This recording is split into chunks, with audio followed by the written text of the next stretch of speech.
This time on Watchers of Tomorrow, that's no asteroid, it's a spaceship.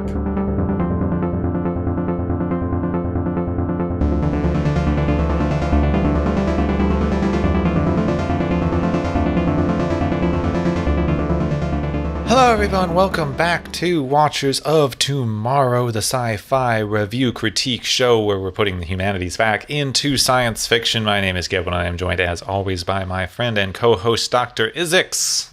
Hi. And this week we watched an utterly squandered premise. A bit. This is possibly the longest episode title in television history. Probably pretty close, actually, yeah. This is called For the World is Hollow, and I Have Touched the Sky. That's 11 words there. It's a great title. I really like it. It's poetic. It's cool. It evokes some imagery. It's nice. And it even gets name dropped in the episode. So many times in such a stupid way that it made me actively hate it. Uh-oh, that's bad. I guess my overall reaction is it was okay. Not any, I didn't think it was a terrible episode. Also, didn't particularly think it was awesome. So, yeah. I did say last episode, and I feel like I need to do a slight correction, that this was based on the Heinlein novel Orphans of the Sky. I could not find any direct evidence that they based it on it or paid any rights for that. It does use an extremely similar premise that was not uncommon in science fiction of this time. As far as I could tell with a skimming of the research, the Heinlein novel is one of the earliest stories to use this premise because it came out in the early 50s, and by the time we get to this episode, it is the late 60s. But as far as I could tell, it was not directly based. They did not pay rights. So more of the evolution of the idea through various science fiction by this point. Yes. In that case. This episode was written by Hendrix Volteris, who this is his only Star Trek writing credit. He did work with Roddenberry previously on a show called Mr. District Attorney. I wonder if that has something to do with lawyers. Possibly. So they did other television writing in this time period, but this is the only thing that he wrote for Star Trek. He also wrote a couple episodes of Batman. Which Batman? The 60s one, of course. Oh, Out of West. We only have one particularly notable guest star. There is another person named John Lorimer, who is only credited as Old Man and shows up for about 5 seconds. Yes, and John Lorimer has been in Star Trek before, hasn't he? Oh, yeah, didn't he? He did look familiar. He's in Return of the Archons as Tamar, and he's also in The Cage as Dr. Theodore Haskins, but uncredited. Okay, wonderful. So, Old Hand finally dying. Yep. The other guest star for this episode is Kate Woodville, who played Natira. Natira. A ridiculous alien name. She is British and came from many British shows from this time period, including something called Z-Cars, which I was disappointed to learn is not science fiction. It has something to do with police call signs in England. Yeah, I guess we're gonna, so we're not going to be covering that then. Yeah, and also The Avengers, which is sometimes science fiction. Yes. She was in a lot of things. She was also in Mission Impossible. Yes. One off. One of those, basically every show you've heard of and a couple you ain't. Yep. Like Posse. Yeah. No idea. Sounds like some sort of mid-90s reality show. All right, I guess we should jump into the episode, and then I will talk a little bit about some of the other books that have used this premise, because this episode's very light on premise. It is exactly what it is doing, and that's about it. So the Enterprise is under attack from old-school nukes, complete with chemical propulsion engines. Yeah, the missiles incoming! We're being marked! What they're doing in space, who knows? But yeah. Because these are sublight speed weapons that, they're basically ICBMs. They could get to space, but to what point and purpose? These missiles are, in the grand scheme of this episode, not really important. This causes absolutely no threat to the Enterprise, which blows them out of the sky immediately, but they decide to trace them back to their origin. Meanwhile, Kirk is called to sickbay where McCoy has to report that he's done a crew physical and turned out one very troubling result. The fact that he has a condition that is incurable and he has about a year to live. McCoy, are you going to like retire then? Are you going to look for a cure? Or are you going to... Wait a moment. What is this? What repercussions does this have on the Kelvin timeline? It's an interesting point. He must not have gone wherever he picked it up in that timeline. Well, sucks to be that McCoy then. So they managed to trace the missile path back to an asteroid that appears to be the source of the attack. But it's a weird asteroid because it is moving under its own power. Mm-hmm. That's a little weird. Wait a moment. Are we having a Star Trek The Expanse crossover? Yes. Okay. Several decades early, but... Yeah. Star Trek was ahead of its time.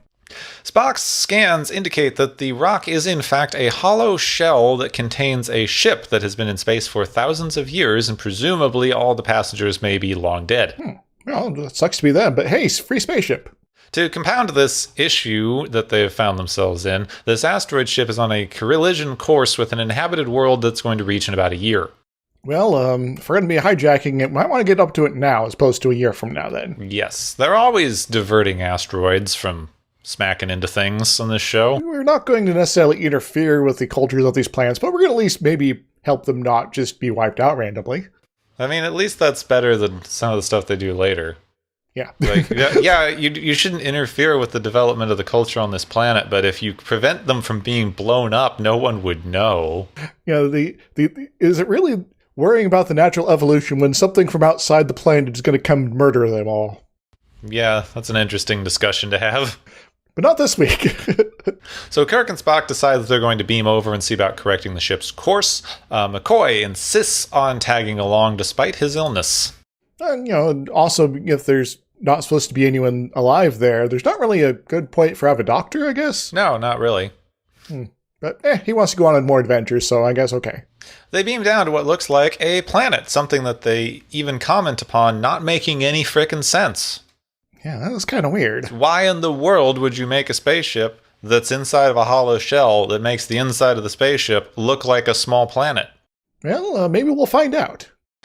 And as soon as Spock comments on the lack of intelligent life forms, they're jumped by a group of armed men who emerge from various tubes that were coming out of the ground. Oh, wrong again, Spock. Ho-ho! They quickly disarm the crew, except McCoy, who is doing a little better in the fight, until he's suddenly struck dumb by the appearance of a woman. And he kind of like, I'm going to sort of wave my hands here, and okay. This is, of course, Natira, the high priestess of these peoples. She distracts McCoy long enough for him to get knocked out. Well, I guess McCoy, he might be dying, but he still has urges, I guess. After they are all captured, they're taken to something called the Oracle, which turns out to be a large obelisk-looking thing that speaks like a computer voice. Well, this might be something related to the ship's systems, then. It asks Natira about all the new people, and they try to explain that they've come to be friends, but then the Oracle says, well, then first know what it is to be my enemy, and shocks them all into unconsciousness. I think this Oracle's kind of a dick. Yeah. It's a weird first contact protocol. If you want to be friends, first I torture you. It's like, I don't know, it's like, well, if we want to, if maybe in our species psychology, that's the best way to get someone to actually be honest with you, maybe, somehow? I suppose it's supposed to be you want to be our friends, fine, but know that I have the power to hurt you if you turn on me or something. Yeah, just sort of a friendly warning that will leave you passed out. But since you've already been captured, that seems a bit moot. Yeah, it's like, we're already at your mercy. What's the point of this? I don't know. They wake up in another room, except for McCoy, because he was more affected by the knockout, whatever it is, probably because of his illness. Yeah, his xenopolycythemia or whatever it was. But he wakes up too. The only upshot to this is that now Spock knows that he's ill. And Spock, holds his shoulder I am expressing no emotions, but you are also my friend right now. They have a discussion about some very ill-defined goals of possibly telling people they're on a ship. but maybe not. No one's quite sure. Then a random crazy man shows up and tells them that he climbed the Forbidden Mountains and saw that the world is hollow, and he touched the sky. And then he just says it a lot, grabs his head, screaming, and dies.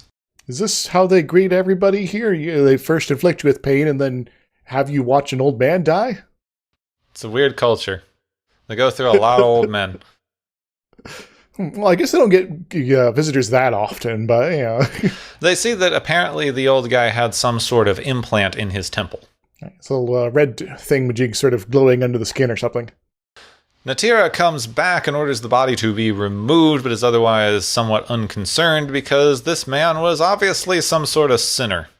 If all sinners are going to be, I guess, tortured to death by brain implants, I guess you just kind of become okay with it then.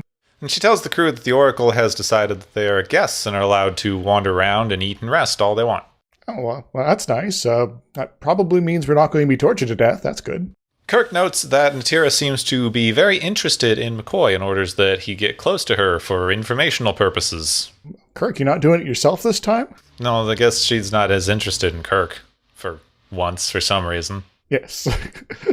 I guess the Kirk does have the reputation of being the ladies' man, but if Kirk was not, like, on Star Trek, it'd be McCoy who was with this reputation. That is true. Everyone else is celibate as far as we can tell. Maybe not. Yes. Maybe not Chekhov. Not Chekhov, because he does fall in love with that one time, and Scotty on occasion, but he's also apparently both loves and hates women. Scotty's just creepy AF. Yeah. Anyway, she comes back, and McCoy says that he's not feeling well, so that he should wait around while everybody else does a tour, and she goes, "Oh, I'll wait with you. Hooray." Okay. Let's talk. She explains that in their religion, the Oracle can see and hear their thoughts, and that's why the old man was punished to death, because he was thinking and saying wrong things. Kind of maybe suggests then that I want no part of this then. Hopefully you don't ask me to implant one of those in my own head. She then tells him that in their culture, they're supposed to be super honest about their feelings, so let's get to that boning. Okay. And McCoy's just kind of like, okay. Later on, she also explains to him that they're traveling, and at some point we'll get to some new world that will be all green and verdant and great, and that he should come with them. And then he says that he's only got to live a year, and she goes, "Oh, that's fine then." Yeah, well, it's still a year you get to hang out with me, and I'd be cool with that, you know? Meanwhile, Kirk and Spock sneak into the Oracle chamber, who does not wake up immediately. Spock is able to identify the writing on the walls as Fabrini, which is a culture whose sun went nova several thousand years ago, but perhaps they sent out some sort of spaceship to save a bunch of people before their planet was destroyed. I would also like to comment that the ancient text is actually apparently based on Korean, Hanguma, Goma. I thought it looked a little familiar. Interesting. Sort of this blocky sort of pattern thingamajig with, sort of sub-symbols in the various quarters and things like that. And apparently to confirm that this is indeed a Fabrini ship, they find a picture of a star system with 8 planets, because this apparently was the only star system with 8 planets. Not like we know any other star systems with 8 planets. Yeah, I wonder if there... I feel like there may be one that's very close to us right now. Anyway. I mean, I guess at the time, it had 9 of them. Yes. Maybe the Fabrinis had 9 at the time, too. Pluto hadn't exploded yet. Yes. As they're poking around, Natira enters and asks the Oracle if she can take McCoy as a mate, and it goes, "Yep, as long as he accepts our mind-control-y ways." She goes, "Yay, I'll go tell him." All right, well, this is going to be a short romance, isn't it? Because, McCoy would be stupid to get this brain implant. Then, as soon as she's going to leave, the Oracle notices Kirk and Spock and freezes them and orders them killed as soon as they thaw out. Well, why don't we just kill them here when they're incapacitated? No, you need to kill them later. For reasons. Oracle reasons. You wouldn't understand. McCoy is not very pleased with this situation and somehow manages to get Natira to agree to just send them back to the ship instead of killing them and basically exile them instead. But he decides that he's going to stay. So she does this as like a wedding present sort of thing. Oh, okay. Well, that's kind of nice. I guess McCoy gets to get married and live out the rest of his life with this nice lady before he either dies or the ship crashes into some planet. Mm-hmm. Great plan. Kirk is not very happy about this and even orders McCoy to come back to them, but he disobeys. Aha. Well, I guess if you kind of know your fate already, Yeah, he's like, you know what? I'd rather stay here and die with this hot woman who wants to sleep with me all the time instead of going back to this job that's making me drink myself to death on the Enterprise. But Kirk, you've already put in the request for replacement by this point, so you should be okay with this. Yeah. He was going to die anyway. Kirk and Spock leave him there and go back to the ship. McCoy gets the brain probe without comment or anything. He's just there and he gets it, and that's all now. Okay, so I guess he did get the implant, yeah. As soon as he is given the implant, he's now one of them, and they tell him about this book that was hidden in one of the altars in the Oracle room. That's apparently the big book of everything that's going to tell them what to do when they get to the new planet. Wait a moment, is this the official Star Trek tech manual? It's the Asteroids Owner's Manual. On the ship, Kirk has asked Starfleet what to do and gets ordered back to his previous mission, even being told that Starfleet is going to send out a ship to take care of this, and he should no longer worry about it. Well, okay. Bye, McCoy.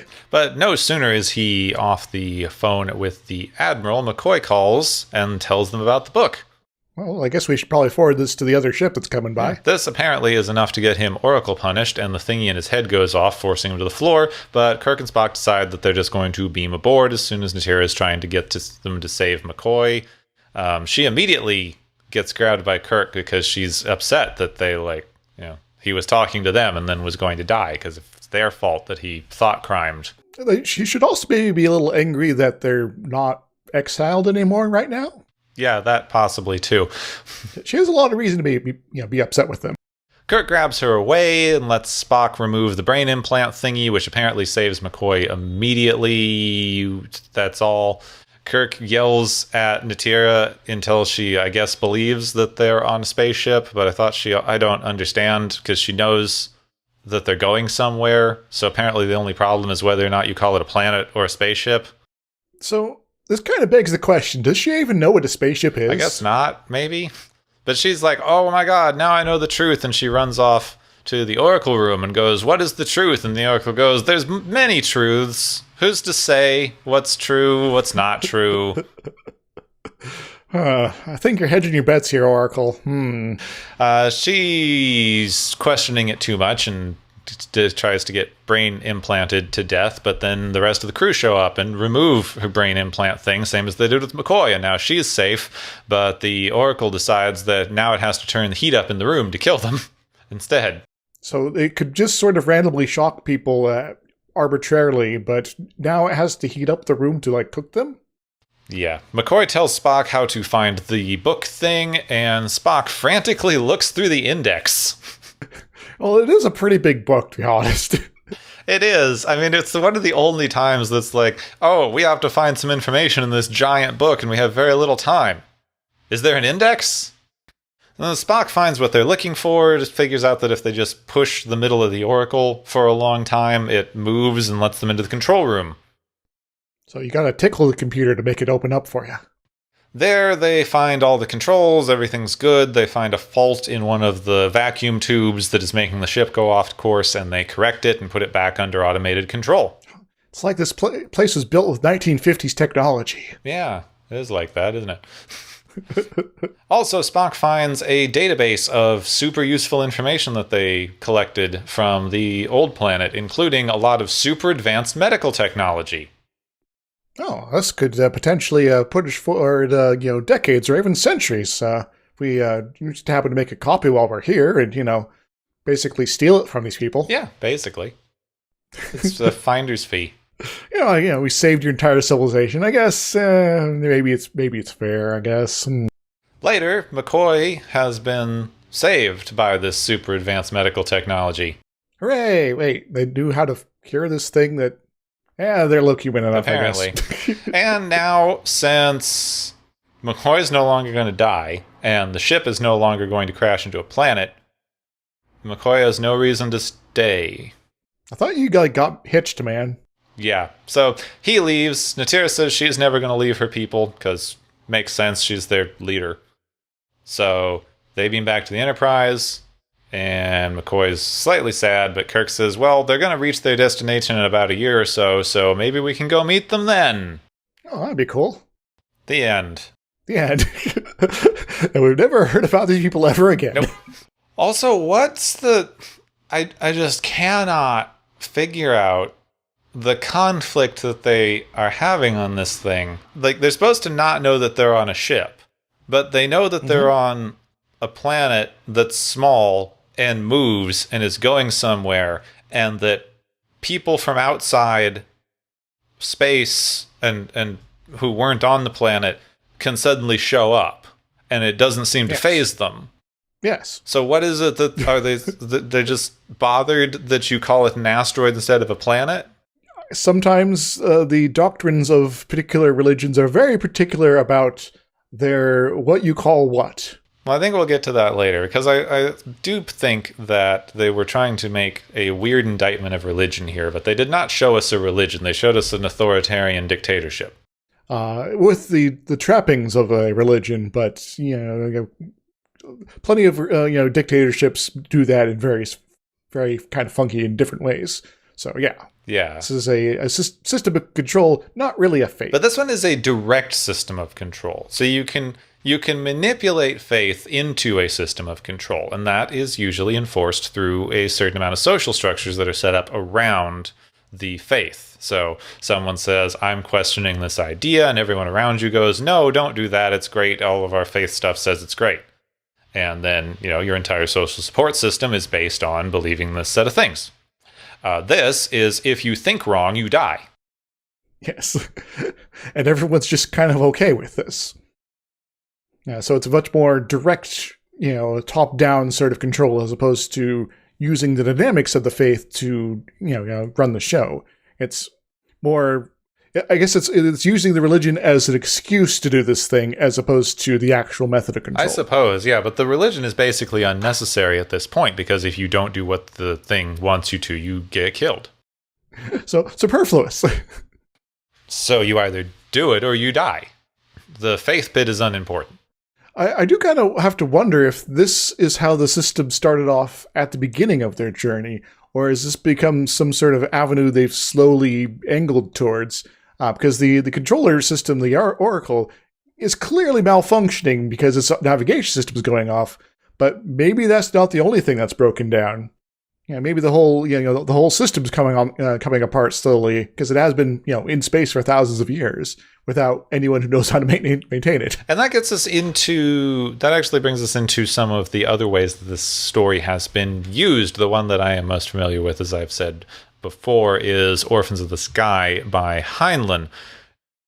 And that also uses the trappings of religion, being that the people who are on the ship do not realize they are on a ship. They do not realize that anything outside of the ship exists. So the only reason that they maintain general maintenance, fueling, and whatnot of the ship is because it has been turned into a religion, and the religious ceremonies are directly related to ship upkeep and maintenance. So you instead of going to church and praying and doing your communion wafers or something like that, or doing certain very very symbolic things, you're going out and doing very material things that are actually helping the ship, but you don't actually know why you do this, just that this is part of the faith. Which is a very common thing that pretentious sci-fi writers said about religion in the 50s, 60s, and 70s.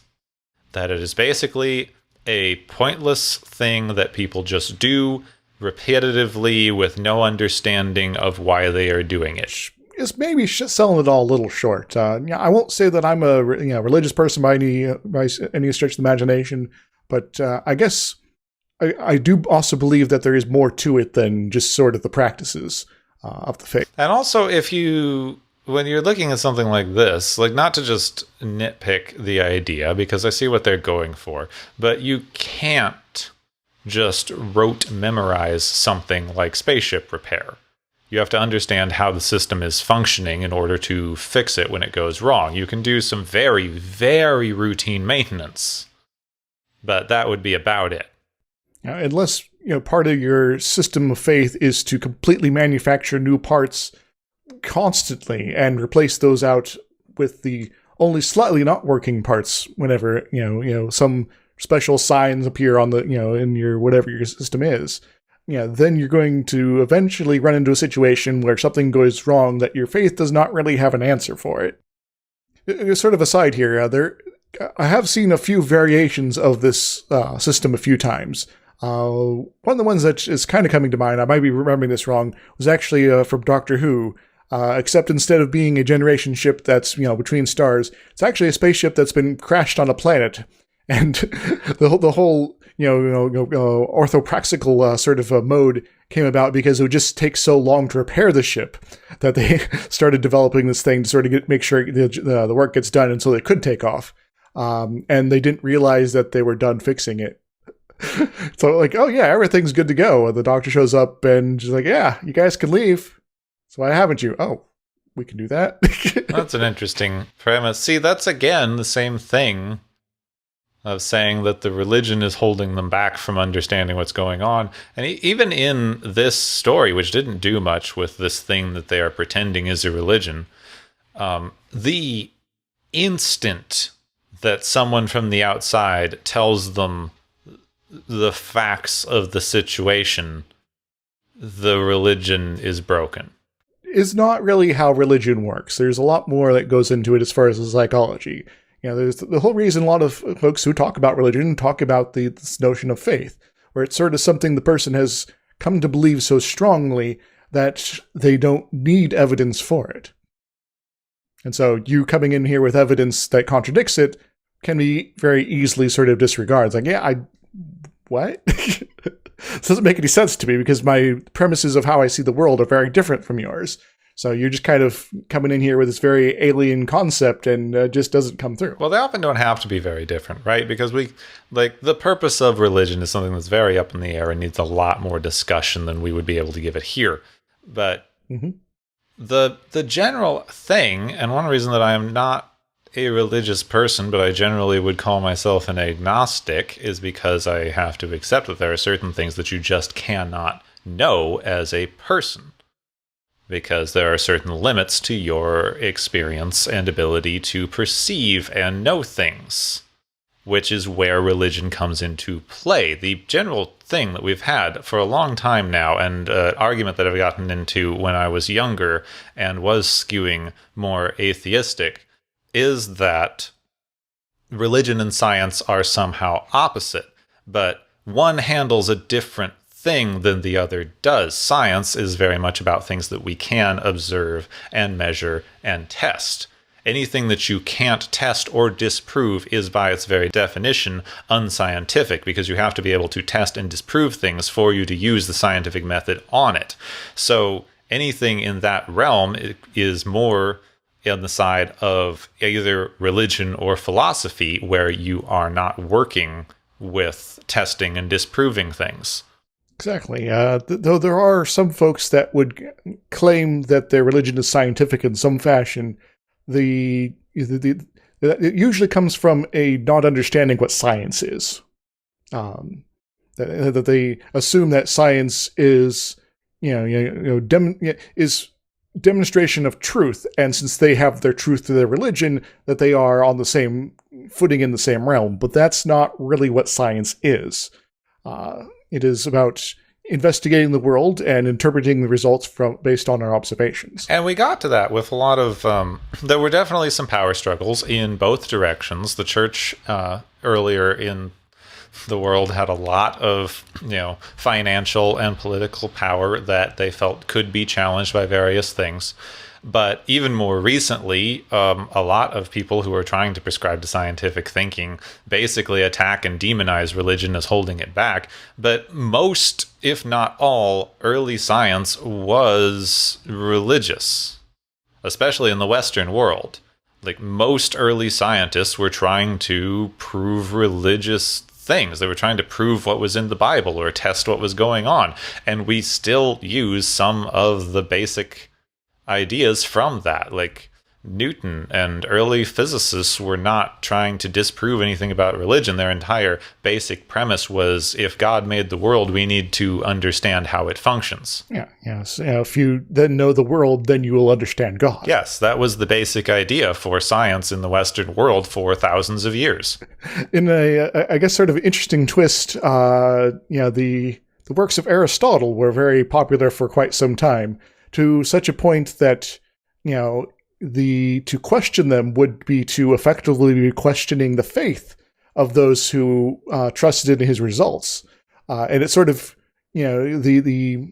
so a lot of the things that people sort of attribute in the modern day to religion holding things back was also kind of working to hold science back, because everyone only trusted this source. So anything that new that came along is like, nah, it can't be true, it would contradict Aristotle. I guess that's always one of the things that kind of like reminds me that sometimes the thing we need to do is to question our assumptions, and just sort of assuming everyone that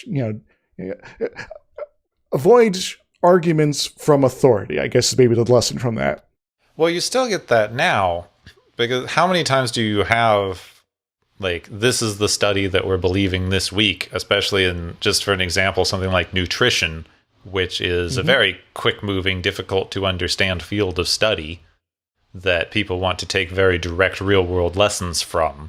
So that is the old joke every other week: bananas are good for you or cause cancer, because it all depends on which study you happen to be looking at the time.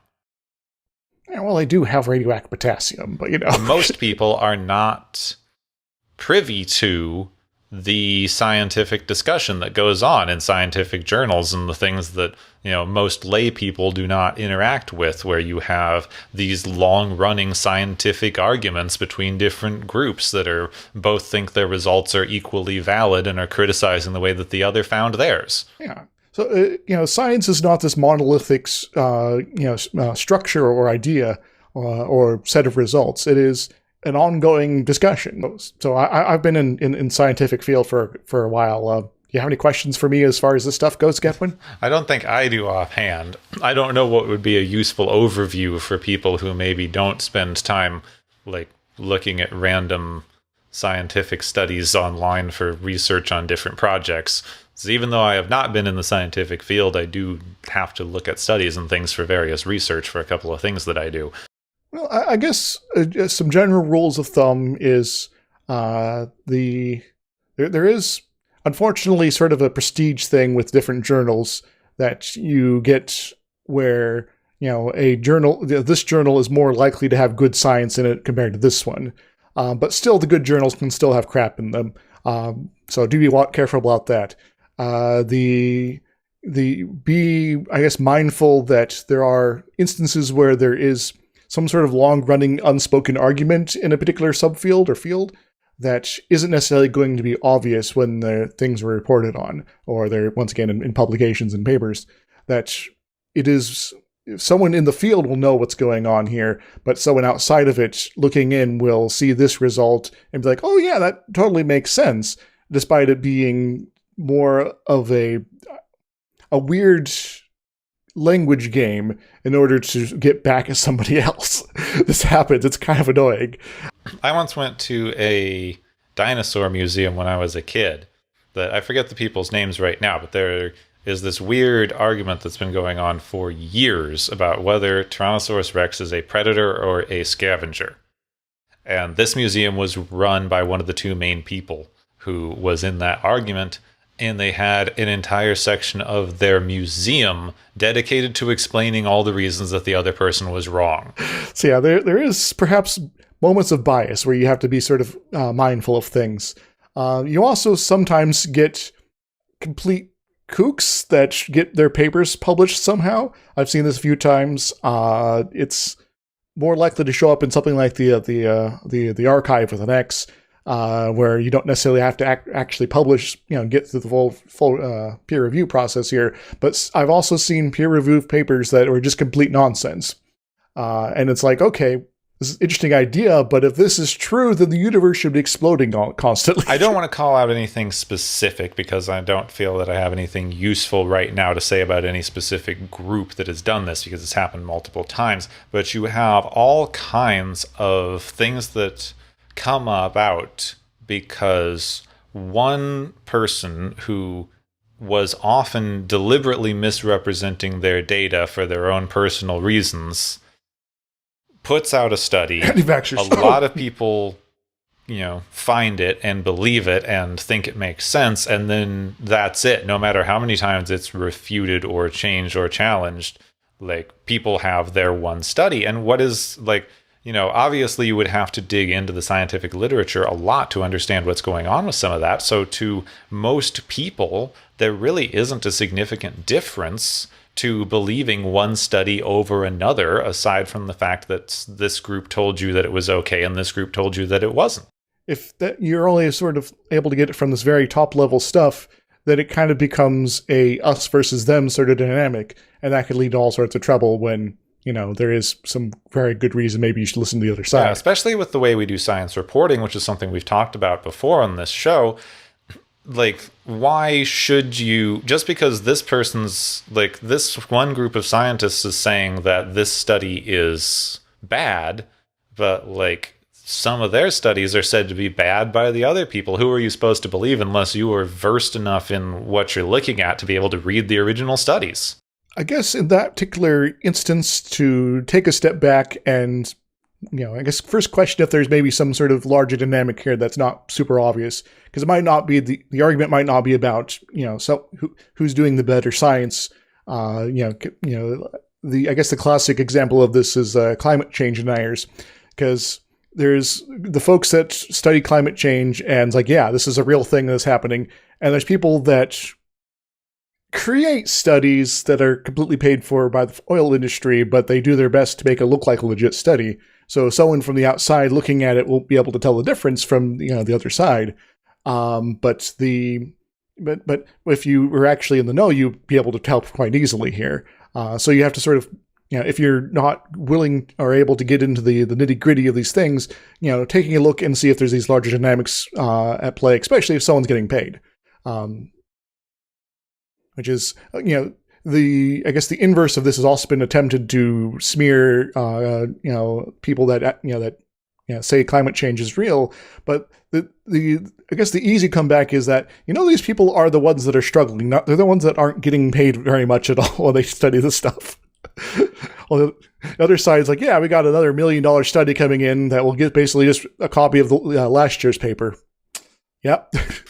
Well, we do have a lot of problems that almost stem from the way that we've started treating science like it's a religion. Because you get the study and you believe the study, and then if someone else comes out with a different study, it's now challenging your religious faith, instead of it being an ever-changing thing that just always changes. Yeah, that's why I like to say that science is more of a conversation than a set of established things. Some of those elements of the conversation are fairly well set, but if there is something that extraordinary comes up to make us question those, we should be willing to do that. But as far as this stuff on the more, I guess, the unsettled end of things, we just need to remember that this is an ongoing process. It's not concluded yet. Well, there's some things that are like, I'm reminded of this, and I'm forgetting the terms now, because there's theory, hypothesis, and what was the other? Law. Conclusion? Oh. There were like several levels. There's like theory, hypothesis, and law, and each one is a different part of the science thing. But what it basically boiled down to was, I was looking up this argument that people have that, the whole evolution's only a theory sort of idea. And you have like this confusion when you're talking about a lot of things in science, because you have things like animals change over time as from generation to generation because of mutation, which is just an observable phenomenon that we can see and document. Then you have the why is that happening, which is where you get into the theories and explanations that are always changing. Your hypotheses and theories and various other nitty-gritty ideas that are all wrapped into the process. So even something like gravity, which we still don't completely understand why it's happening to some extent, like when you drop something, it falls towards the nearest largest object, and that is something that we can demonstrate and record. The why it's happening is where you're getting into the explanatory science and testing. Well, technically, the object's not falling just through space. Its future time arrow has been bent so that it has a spatial component, not just a pure time component. Does it help if I think of sheet as a large plastic mat? It can, but that doesn't have the full nuances of the mathematics. Spherical chickens in a vacuum. Yes. I'm tempted to talk about some of the stuff I've been thinking about in terms of general relativity to hyperspace recently, but maybe that's for another time.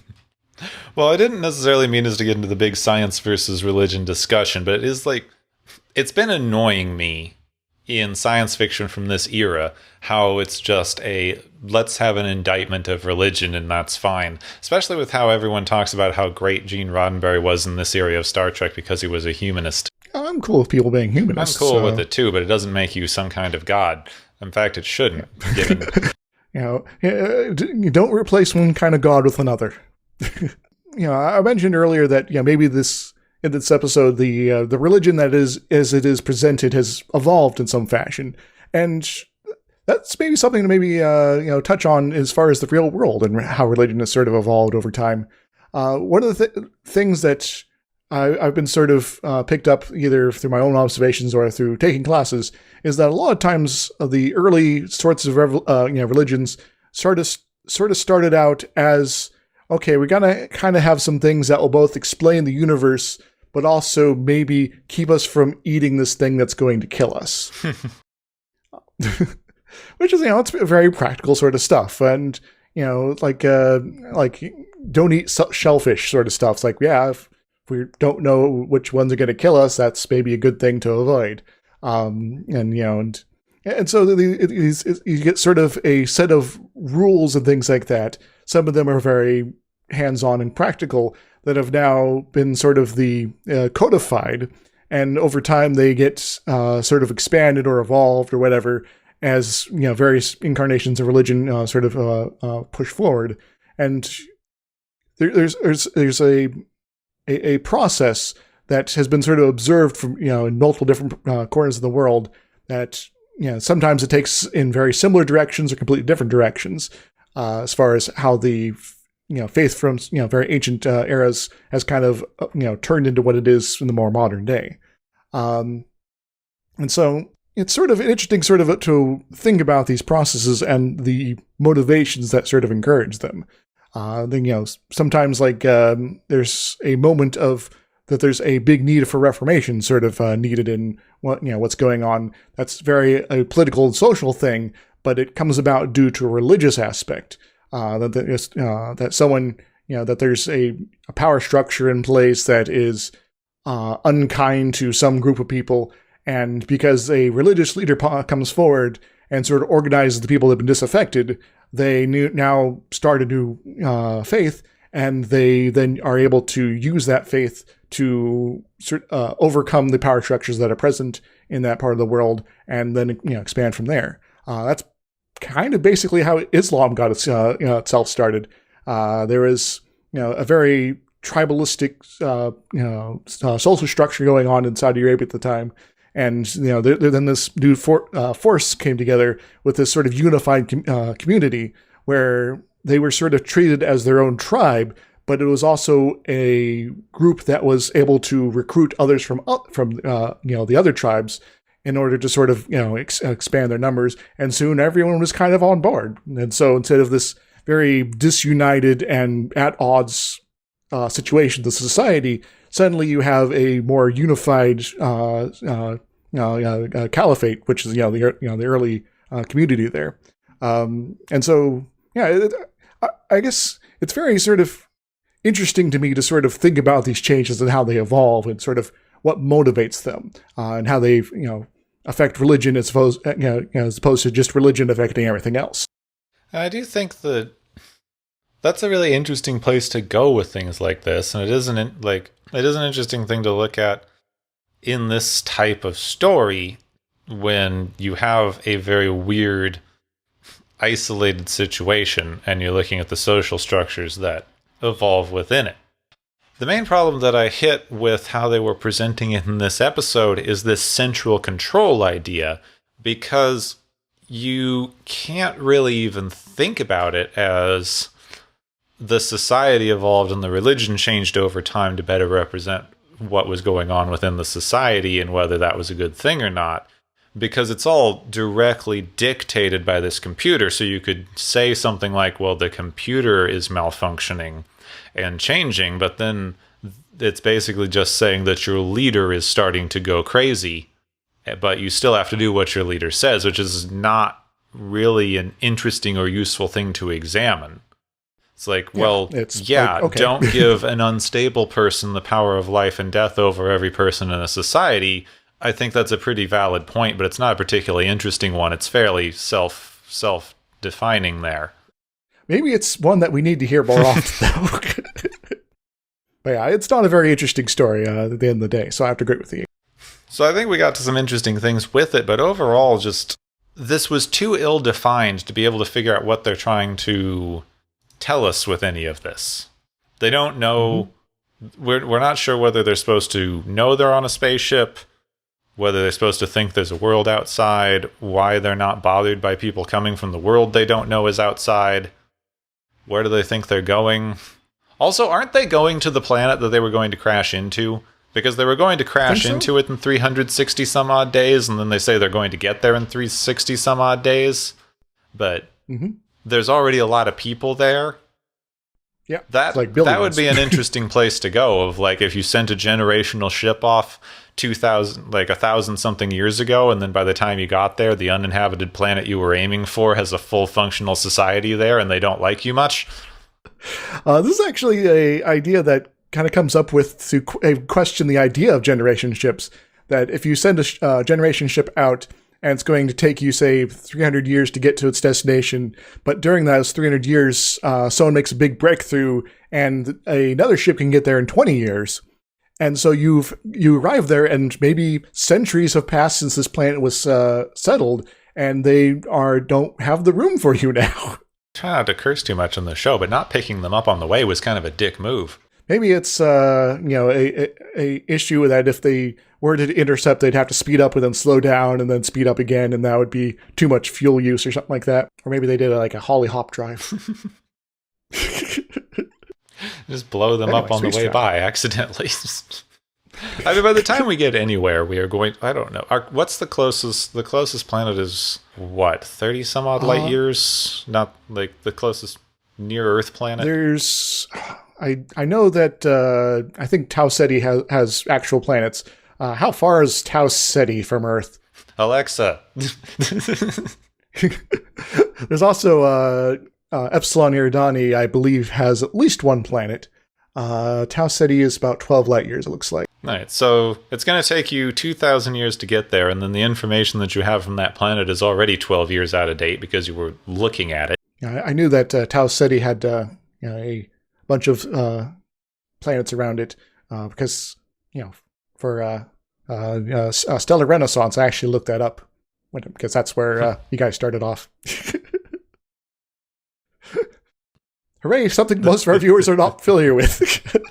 All right, we're pushing an hour here, so I don't know if we had any other places to go with this one. I did want to touch on very quickly some of the downsides of generation ships. Well, there's all the radiations. There's trying to have a self-sustaining ecosystem in that small of an area. Yeah, and I will actually give them credit because of the radiation, you actually do need some sort of crazy outer shell to help protect the contents here. So just putting it inside of an asteroid kind of makes sense, actually. Big old rock. You probably want to have several layers of different materials to soak up different energies to raise and things like that. But overall, having a lot of material between you and space is probably a good idea. So I'll give them credit there. But the biosphere of this system here is clearly in the episode falling apart. It's like, yeah, we're here on this rocky inside of a planet here, asteroid thing, and I don't see any life here, and I guess everyone's hiding down below. So yeah, and there's also, I guess, maybe some ethics questions about, is it right to set up a society that for several generations or perhaps hundreds of generations, you're going to have people that are fully committed to this mission each generation, and to have them not be is to basically force them to die. I mean, you could make exactly the same argument for how we set up any society. I saw this, this has stuck with me. It was a joke, but I saw someone on Twitter who had what I thought was an interesting point that, basically 22 years ago, two people decided to have sex, and now I have to pay rent. That's how our world works. So I can see the ethical debate, but arguably you are already making decisions for any future generation. Just, what decisions you're making will affect their life. Option A, if you're planning to have kids and all that is, it's going to be they're going to be sticking around in this world, or option B, they're going to be on a spaceship, and perhaps their descendants will eventually land on a planet and make this own decision themselves someday. So it's kind of a moot point overall. Yeah, I don't see an appreciable difference.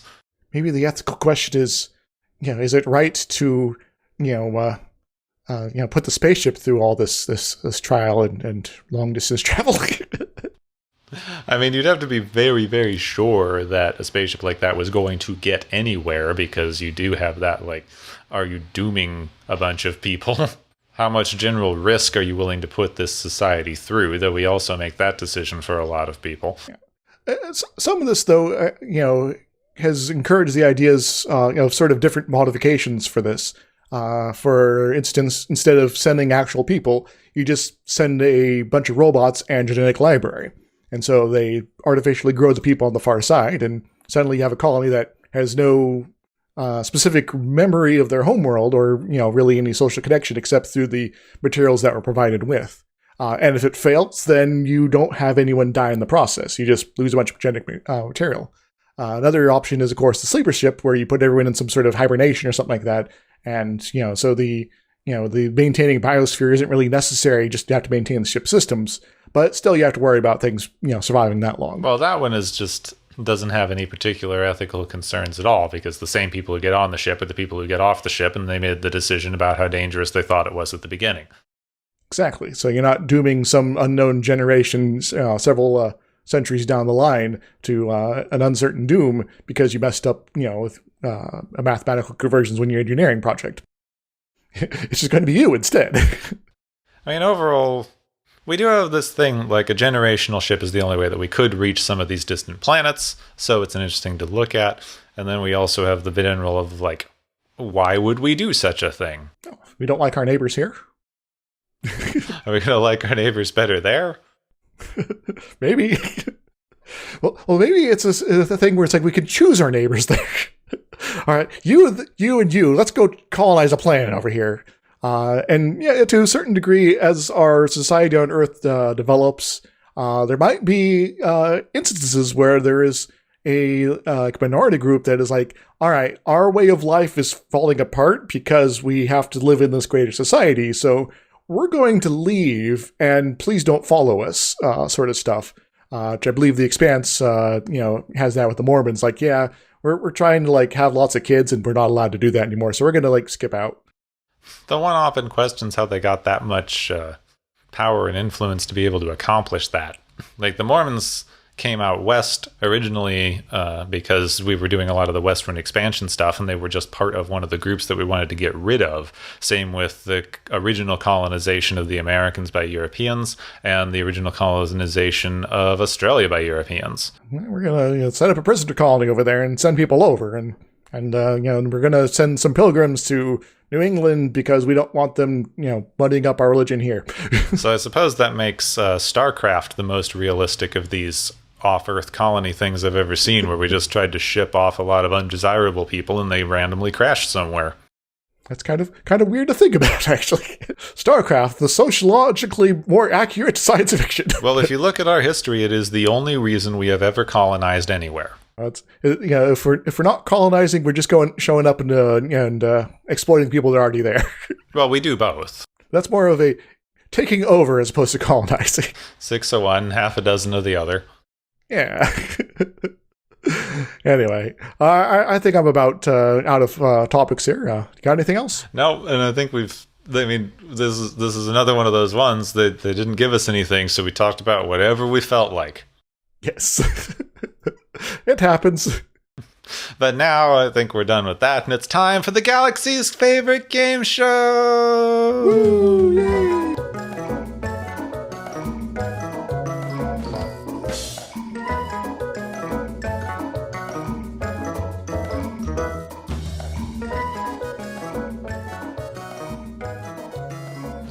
Hey everybody, welcome back to the Galaxy's favorite game show, where we have tallied up the various points from our various contestants, and we have some winners to announce. Are you excited, Gepwin? Oh, so excited. Me too. In fact, so excited that we're going to go ahead and roll this off here with one that's has some implications, but it's not that bad. Carry the whip.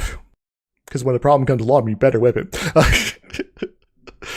Oh, this joke makes no sense. Anyway, this one goes to McCoy and the Fabrini people for having devices installed in their heads that will kill them if they question the doctrine too much. What do they win, Gepwin? They all win some S&M gear because it's consensual, more fun, and there's an equal amount of whipping. I'm in there. Oh. Our second prize is the Even in the Future Nothing Works prize, which goes to the Oracle for being on the fritz or requiring repair, but also being bad about letting anyone know it needs to be fixed up. What does it win, Gepwin? The Oracle wins just the time and tested big boot, because even in the future when nothing works, you kick it really hard. So maybe if we ever do this sort of scheme for ourselves in the future, part of the ceremonies that should be celebrated is we just randomly kick the Oracle. Yes, it was part of the Tuesday's worshipping ceremony. Our third prize is the TV Love Story prize that's been, because of McCoy and Natira building up enough points here, they just sort of fall in love, get married, then break it off before the end of the episode. What do they win, Gepwin? McCoy and Natira win a starter marriage. They get married and then divorced immediately because it just wasn't a good time, but, they got tax breaks or something. I'd never understood the logic of that because you usually wind up paying more taxes, but I guess people have it figured out somehow. Maybe one of them won the lottery and they needed to do some sort of weird tax write-off system. Anyway, our final award is the Truman Experience Award, which goes to the Fabrini for not really knowing they're in some sort of spaceship, man. What do they win, Gepwin? The Fabrini win a much more interesting premise. If you took this exact same thing and told me that it was an alien reality show, this would have been a way better episode. Mm-hmm. I will have to agree, because you broke up there for a few seconds. Anyway. Also, I guess we should put Truman Show on our future movie list. I was actually thinking about that before we got recorded, but anywho, that's all the prizes I got to hand out here. There were some other points that were racked up, but not enough for a full win. So, take it away, Gepwin. Well, thank you to all of our contestants and all of you listeners for sticking around for this installment of the Galaxy's favorite game show! Yay!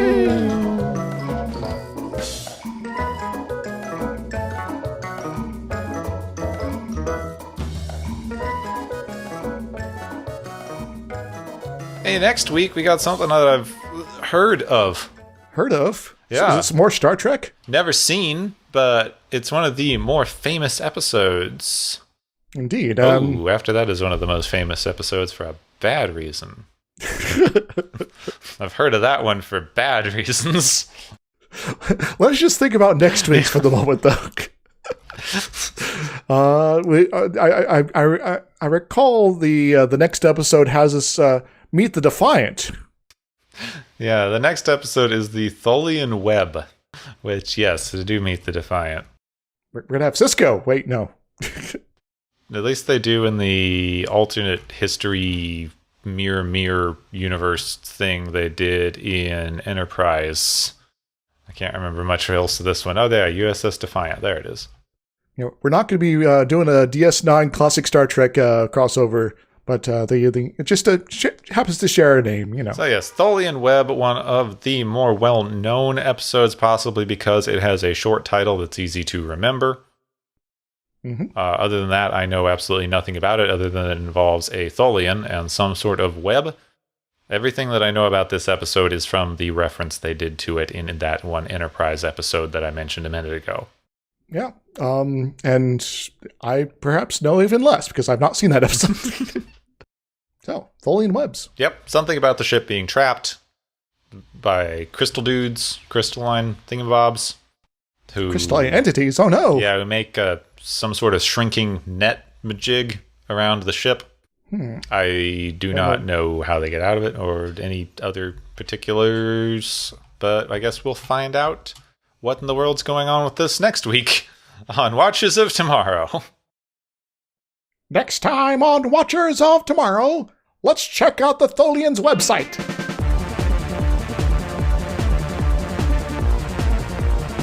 You have been listening to Watchers of Tomorrow, a podcast on science fiction media. Find and follow Watchers of Tomorrow on Podbean, YouTube, Spotify, iTunes, Google Play, Stitcher, Pocket Cast, Spreader, Digital Podcast, and perhaps many more to come. If you enjoy our podcast, make sure to subscribe for more. And where possible, make sure to rate your experience or leave us a review.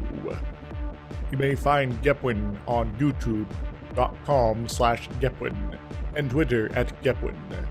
You may find me, Dr. Isix, on youtube.com/Dr. Isix and Twitter @IsixLP. Music is Waveform and Mori's Principle, both by DRKRN. You can also check out the Watchers of Tomorrow Discord channel. Make sure to share the experience with your friends, family, enemies, and alien overlords. If you feel you are suffering from transporter syndrome, please be aware that the next time you step off the transporter, that you, that is now, no longer exists.